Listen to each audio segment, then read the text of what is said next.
Hello, friends. Welcome to Ustad. Here we are with one more video of modern India, in which we will particularly deal with the advent of Europeans. क्योंकि अब तक जो है हम modern India के randomly कुछ MCQs पिछले दो वीडियोस में हमने किए थे। अब हमने ये डिसाइड किया है कि हम जो है एक पैटर्न फॉलो करेंगे। हम जो एक एक करके जो टॉपिक्स उठाएंगे और उसमें से जितने भी MCQs बनते हैं वो हम हल करने की कोशिश करेंगे। सो इससे सबसे पहले जब हम मॉडर्न इंडिया शुरू करते हैं तो एडवेंट ऑफ दिस यूरोपियंस जो है हमारे सामने पहला टॉपिक आता है। तो सबसे पहले हमने जितने भी MCQs हमारे बने हैं इसमें तो वो हम आपके साथ शेयर करेंगे। आई होप ये आपके लिए हेल्पफुल बनेगा। और अगर आपने अभी तक सब्सक्राइब नहीं किया तो सब्सक्राइब कर लीजिए, क्योंकि हम आपके साथ थ्रू आउट द एग्ज़ाम बने रहने वाले हैं। सबसे पहले हमारा क्वेश्चन है, who was the first Portuguese viceroy in India. सबसे पहला पोर्तुगीज़ वॉइसरॉय इंडिया में कौन था? Almeida. The answer is Almeida. इनका पूरा नाम जो है फ्रांसिस्को डी अल्मीडा। तो ये आए थे 1505 में। 1505 में जो इंडिया में आए थे उनका जो टेन्योर रहा 15 से 1509 तक रहा, ठीक है ना। तो ये थे first governor and first viceroy of Portuguese India. इनको जो है किंग ऑफ पुर्तगाल जो था मैनुअल वन, तो उन्होंने उनको जो है यहाँ पे अपॉइंट करके भेजा था। इनकी जो ख़ास काम जो है जो उनके पीरियड के दौरान हुई थी वो है उन्होंने जो है इरेक्शन ऑफ फोर्ट्स किया था। ये भी पूछा जाता है कि इन्होंने ये वाली फोर्ट किसने बनाई है या इसने कौन कौन सी फोर्ट बनाई है। तो इन्होंने बनाई है अंजे दीवा। फोर्ट्स से हैं, ये फोर्ट्स के नाम है अंजे दीवा, कोचन, कन्नौर। तो ये हैं इनके कुछ कारनामे जो उन्होंने अपने टेन्योर के दौरान किए थे और 1909 में इनका टेन्योर एंड होता है। तो इसके बाद जो है हम नेक्स्ट क्वेश्चन पे चलते हैं। तो दूसरा क्वेश्चन है, who among the following had welcomed Vasco दा गामा एट कलिकट। जो कलिकट में जब वास्को दा गामा यहाँ आए थे वो कब आए थे? वास्को दा गामा जो है इंडिया में कब आए थे? वो आए थे 1499 में इंडिया वो पहुंचे थे। 1499 में उस टाइम यहाँ के जब वो कहाँ पहुंचे थे? वो इंडिया पहुंचे थे। इंडिया तो कोस्ट लाइन बहुत बड़ी है, लेकिन वो पहुंचे थे कोचन, COCHIN। तो कोचन या कलिकट का जो है उस टाइम वहाँ पे रूलर कौन था? तो कौन होगा उस टाइम रूलर? हमारे पास हैं गैस्पर कोरिया, अल्बुकर्क, ज़ोमोरिन या डॉन अनाइडा। तो इसका आंसर है ज़ोमोरिन। तो ज़ोमोरिन उस टाइम जो है जो कलिकट का जो रूलर था, तो इन्होंने ही जो इनका वेलकम किया था। देखिए इसके बाद और क्या आपको जानने की ज़रूरत है? जो वास्को दा गामा आए थे वो कहाँ से आए थे? उससे पहले जो है ना, जब अफ्रीका का जो पॉइंट है ना, जब हम अफ्रीका वर्ल्ड मैप देखते हैं तो समझ लीजिए ये जैसे यूरोप ऐसे ऐसे है, तो ये ऐसे है अफ्रीका, उसके बाद है ऐसे गल्फ और फिर है इधर इंडिया। तो जब यहाँ से लोग आते थे, यहाँ से लोग आते थे, उनका लगता था कि यहाँ पे जो है वर्ल्ड का एंड है, तो यहाँ से जब हम शिप जाएगा तो शायद गिर जाएगा नीचे। लेकिन ये था वास्को दा गामा, जब उन्होंने पहली बार जो है ये यहाँ से आए थे और ये यहाँ से आके हॉर्न ऑफ अफ्रीका जिसे हम कहते हैं वहाँ से निकल के इंडिया आए थे डायरेक्टली। तो इसको कहते हैं केप ऑफ गुड होप। ये आप याद रखना, इसको कहते हैं केप ऑफ गुड होप। तो इस केप ऑफ गुड होप से वो इंडिया आए थे। ये इन्होंने एक नया इससे जो एक नया सी रूट इंडिया के लिए बना। तो एक मल्टी कल्चरलिज्म जो वहाँ से शुरू होता है। तो इसके बाद हम नेक्स्ट क्वेश्चन पे चलते हैं। तो अभी फिर से इन्हीं का क्वेश्चन है, इन विच ईयर वास्को दा गामा अराइवड एट कलिकट। कलिकट में वास्को दा गामा कब पहुंचे थे? पहला है 1350, 1498, 1350 या 1612। तो इसका आंसर आपको अभी मैंने बता दिया, शायद आपको याद होगा। तो इसका आंसर है 1498 में जो है वास्को दा गामा कलिकट पहुंचे थे। नेक्स्ट क्वेश्चन पे चलते हैं।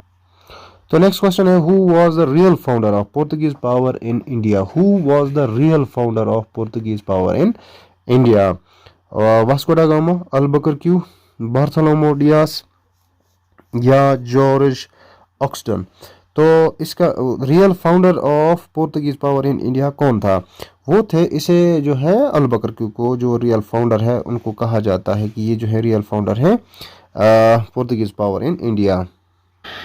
ये जो अल्फोंसो ड अल बकरक्यू हैं, ये इन्होंने इनका टेनर होता है, इससे पहले जो थे ना, इससे पहले जैसा अभी मैंने बोला, इनसे पहले अल्मीरा यहाँ के गवर्नर थे 1505 से 1509 तक, और 1509 से इनके रूल की शुरुआत होती है। 1509 से इनकी शुरुआत होती है। तो इन्हें फाउंडर क्यों कहा जाता है? क्योंकि इनकी वजह से जो है एनेक्सेशन और जो है पोर्तुगीज पावर यहाँ पे जो है उन्होंने स्ट्रॉन्ग रूट्स बनाए, क्योंकि इन्होंने ही जो है 1510 में गोवा को कैप्चर किया था सुल्तान और बीजापुर से। तो इस तरह से जो है यहाँ पे एक स्ट्रॉन्ग बेस इन्होंने जो पुर्तगाल की बनाई। आगे चलते हैं। तो eight which of the following places in India did Portuguese build their first fortress? सबसे पहले पोर्तुगीज ने कहाँ पे अपना पहला फोर्ट्रेस बनाया था? अंजुदीव, कन्नौर, कोचिन या गोवा, कहाँ पे बनाया था? तो जैसा कि वो पहले हमने अभी बताया कि वो कहाँ आए थे, वो कोचिन में आए थे। तो डेफिनेटली यह है कि उन्होंने कोचिन में ही बनाया होगा। लेकिन अब ये है कि वो किसने बनाया था और कब बनाया था। देखिए, वो जो है, जब अभी हमने कहा कि अल्फोंसो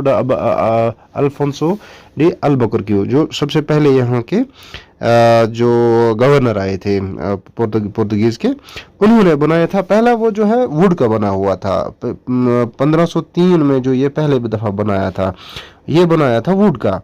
तो उसके बाद जो है 1505 में ये फिर से बनाया गया, 1505 में फिर से बना और फिर ये स्टोन का परमानेंटली बनाया गया। तो इसका आंसर होगा फिर कोचिन। फिर से इसके रिलेटेड एक और क्वेश्चन जैसा कि पूछा जाता है, इनमें से एक और बात मैं बताऊं, ये जितने भी क्वेश्चन हैं ये जो है इंडिया के मुख्तलिफ स्टेट के पब्लिक सर्विस कमीशन में पूछे गए क्वेश्चन। इनमें से कोई ऐसा क्वेश्चन नहीं है जो पूछा न गया हो। यूपीएससी से पीएससीज या एसएससीज में ये सारे क्वेश्चंस पूछे जा चुके हैं, इसलिए जो है इनको लाइटली न लें।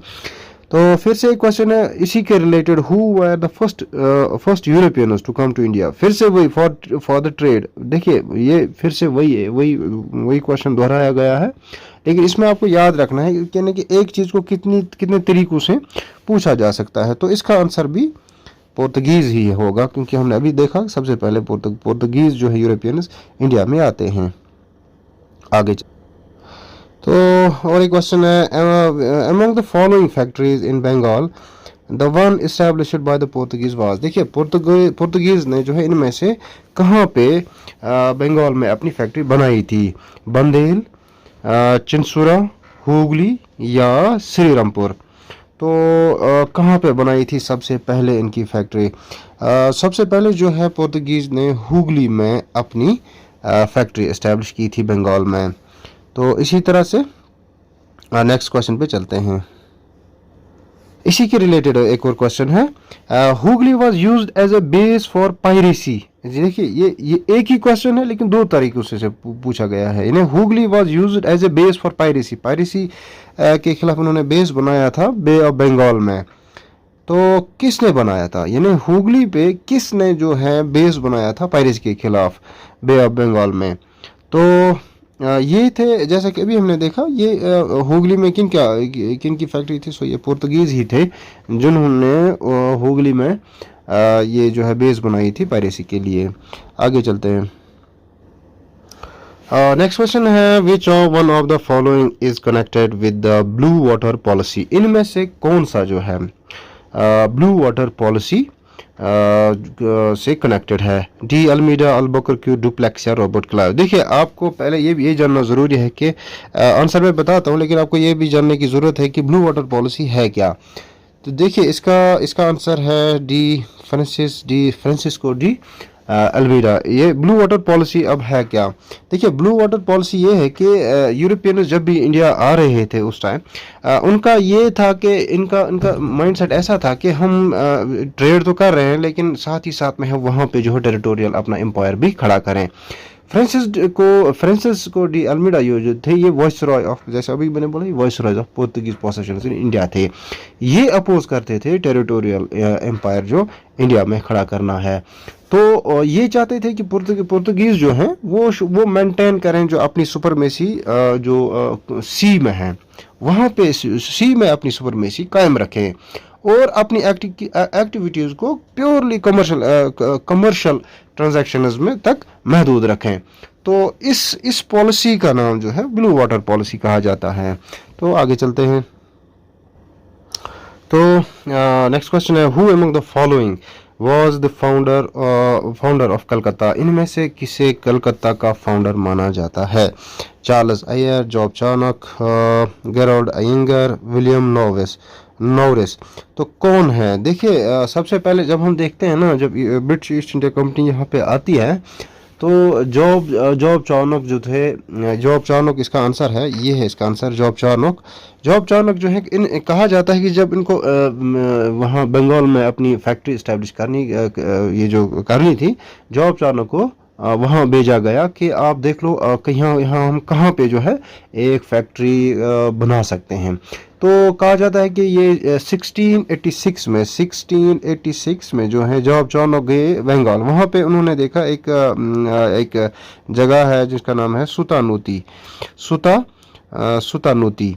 तो सुतानूती वो गए और वहाँ पे उन्होंने जगह सेलेक्ट की, वहाँ पे जो है ये फैक्ट्री इस्टेब्लिश उन्होंने फिर बाद में कर ली। तो जब ये फैक्ट्री इस्टेब्लिश हुई तो इसके अराउंड जो फिर वो जो एक शहर की बुनियाद बनी, तो उससे फिर कलकत्ता कहा जाता है। So the founder of Calcutta is said to be Job Charnock. आगे चलते। तो नेक्स्ट क्वेश्चन है, who among the following Europeans was the last to come to pre independence India as traders? यानी इनमें से लास्ट पे कौन आता है इंडिया में एज ट्रेडर्स? आपको पता है सबसे पहले इंडिया में कौन आता है? अगर हम एलिमिनेट करने की कोशिश करें तो सबसे पहले यहाँ पुर्तगीज आते हैं, पुर्तगीज के बाद जो है इंग्लिश आते हैं, ठीक है ना। तो उसके बाद डच आते हैं और लास्ट पे आने वाले फ्रेंच थे। तो हमारा आंसर होगा फिर फ्रेंच। ये कब आए हैं? लास्ट पे तो आए हैं सबसे पहले, तो फिर से एक आप याद रख लीजिए, सबसे पहले पुर्तगीज आए, उसके बाद इंग्लिश आए, उसके बाद डच आए और लास्ट पे जो है फ्रेंच आए हैं। तो फ्रेंच जो है 1674 में आए थे यहाँ पे पहली बार एज ट्रेडर्स। तो आगे चलते हैं। तो नेक्स्ट क्वेश्चन है हमारे पास, with reference to the entry of European powers into India, which one of the following statements is not correct? इनमें से देखना है हमें करेक्ट कौन सा नहीं है। The Portuguese captured Goa in 1499, the English opened their first factory in the south India at Masulipatnam, in East India, English company opened its first factory in Orissa in 1633. आगे लिखा है, under the leadership of Dupleix, French occupied Madras in 1746. तो इनमें से देखना है हमें गलत स्टेटमेंट कौन सा है। तो गलत है इसमें से कौन सा? The Portuguese captured Goa in 1499, ये इसमें है गलत। बाकी तीन सही है, ये तीन सही है, ये तीन आप याद रख लीजिए, और ये गलत है। इसमें से सही क्या है फिर? देखिए, जब हमने अभी देखा कि अल्फोंसो अल बकरक्यू जो है, उन्होंने जब यहाँ पे कमान संभाली, तो जैसे हम कहते हैं कि वो यहाँ पे फाउंडर थे यूरोपियन पावर, ये से पोर्तुगीज पावर के। तो क्यों फाउंडर? मैंने कहा था कि जो उन्होंने गोवा उन्होंने कैप्चर किया था पुर्तगाल में सबसे पहले, वो उन्होंने किया था 1510 में, 1510 में। तो 1510 में उन्होंने गोवा जो है कैप्चर किया था, न कि 1499 में। तो गोवा जो है फिर इनकी जो है ईस्टर्न बेस यहाँ पे बनी, क्योंकि ये पुर्तगाल की सबसे पहली पोजीशन थी एशिया में, जो अल्फोंसो अल बकरक्यू ने 1510 में कैप्चर की थी। तो ये मेन पुर्तगीज बेस थी ईस्ट, लगभग 4.5 से 450 साल तक ये इनकी यहाँ पे east in the eastern hemisphere की बात मैं कर रहा हूँ, ईस्ट के लिए ये बेस बनी रही इनकी। तो नेक्स्ट क्वेश्चन है, the first to start joint stock company to trade with India were? Portuguese, Dutch, French या डेनिश। तो कौन लोग थे जिन्होंने सबसे पहले यहाँ पे जॉइंट स्टॉक कंपनी अपने ट्रेड के लिए इंडिया में सेटअप की थी? पोर्तुगीज, डच, फ्रेंच या डेनिश। तो आंसर बताइए इसका, इसका आंसर क्या होगा? तो इसका आंसर है डच, इसका आंसर है डच। अब ये है कि ये जॉइंट स्टॉक कंपनी क्या होती है? जॉइंट स्टॉक कंपनी होती है जो आप समझ लीजिए ये किसी एक की नहीं होती है। इसमें जो अगर एक बड़ी कंपनी बनाना हो जिसमें बहुत सारे हमें बहुत सारा पैसों की ज़रूरत हो, तो इसमें मुख्तलिफ इन्वेस्टर्स आते हैं, वो मुख्तलिफ पैसा लेके, मुख्तलिफ अमाउंट जो पैसा लेके आते हैं और एक कंपनी खड़ी करते हैं जिसे हम जॉइंट स्टॉक कंपनी कहते हैं। तो सबसे पहली जॉइंट स्टॉक कंपनी थी डच की। So question है, in which of the following places the Dutch established their trading center in India? उन्होंने डच ने कहाँ पे अपने ट्रेडिंग सेंटर्स इंडिया में शुरू किए थे? पहला है नागापट्टनम, चिंसुरा या मछलीपट्टनम, सूरत, भरूच या आगरा। सूरत, भरूच और आगरा, कोचिन, अहमदाबाद, पटना या ऑल ऑफ द अबव। तो क्या आंसर है इसका? देखिए आपको पता होगा इन सारी जगहों पे जो है डच ने अपने ट्रेड सेंटर्स शुरू किए थे, इसलिए इसमें all of the above answer है। सो ये क्वेश्चन है, विच one of the following is correct statement? The modern Kochi was Dutch colony till India's independence. The Dutch defeated the Portuguese and built Fort Williams in the modern Kochi. The modern Kochi was first a Dutch colony before Portuguese took over them. The modern Kochi never became the part of British colony. इनमें से हमें बताना है कि correct statement कौन सा है। सो इसमें से करेक्ट स्टेटमेंट है ये the Dutch defeated the Portuguese and built Fort William in modern Kochi. तो बाकी तीन जो हैं गलत स्टेटमेंट्स हैं। तो एक और क्वेश्चन, बहुत अच्छा क्वेश्चन है, the secret of success of east India company in India was absence of nationalism in India. The company army received western training and they had modern arms. Indian soldiers had the lakeness of fidelity, consequently who play them sufficient could have them on his service. all of the above। तो इसका देखिए absence of nationalism तो उन दिनों था ही था। दूसरा ये है कि the company army received western training, ये भी सही है।